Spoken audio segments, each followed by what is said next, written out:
Look at this beast. Just over 53 pounds of absolutely beautiful common carp. Caught to the 20-pound end trap and size 6 choddy B. What a beast.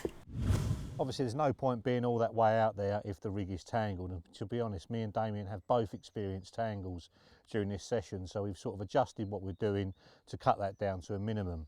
So if we have a look at the first hook link here, the first thing, the heaviest hook bait you can put on will create less tangles. Now obviously that goes against casting a long way, but I was starting off with just a small part of a dumbbell and I've increased the size of that quite significantly to put a bit more weight there. The next thing down, looking down the hook link, you see there's a small size sinker on there. We actually found if we got a tangle, it was actually tangled around the putty that we'd been moulding around the sinker. So we stripped the putty away and that stopped happening.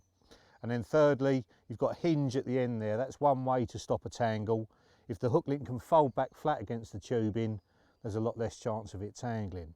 So that's the first one. That's the hybrid stiff material. Obviously being very stiff, it stops it tangling as well.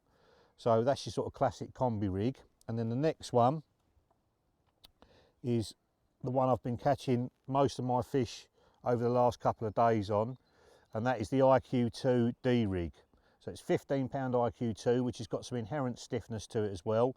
I'm using a larger bait there, which is obviously going to help keep it away from the tubing and stop it tangling. I'm actually tying that up with PVA before I cast it, so there's no way the hook can go into the bait on the cast.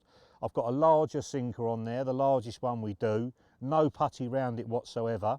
And then moving down the hook link, you can see I've got one of our anti-tangle sleeves that I've just cut down a little bit, and I've pulled it onto the knot of the hook link and just super glued it in place. So I've still got that hinge effect there, but we've got some stiffness right at the end to help push everything away and stop it tangling around the lead.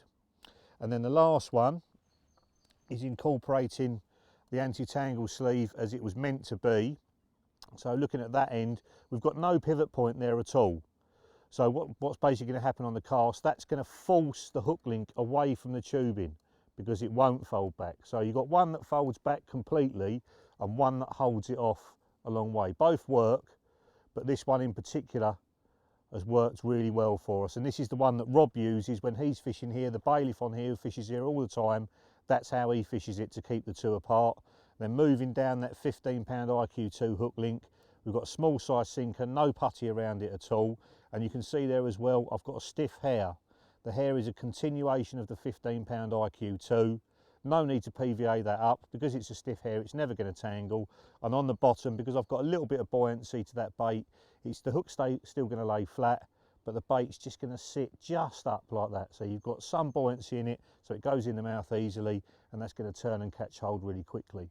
And the other thing we've noticed, how you cast and how hard you hit the clip makes a massive difference to whether the rig tangles or not. We've had very, very windy conditions here, and basically if you cast too hard and hit the clip too hard, what you can do is spin the rig just before it hits the surface. There's no depth of water for it to straighten out again, and that's what creates a tangle. So what we're trying to do is cast just hard enough so we just hit the clip, it lays everything out away from the tubing and drops down and it's not tangled. If you find you're not hitting the clip at all or you're hitting it too hard, chances are the rig has tangled, so it's worth winding it in and re-chucking it. So that's what we've learnt in the last couple of days. Put it into your own fishing and it will stop tangles as well.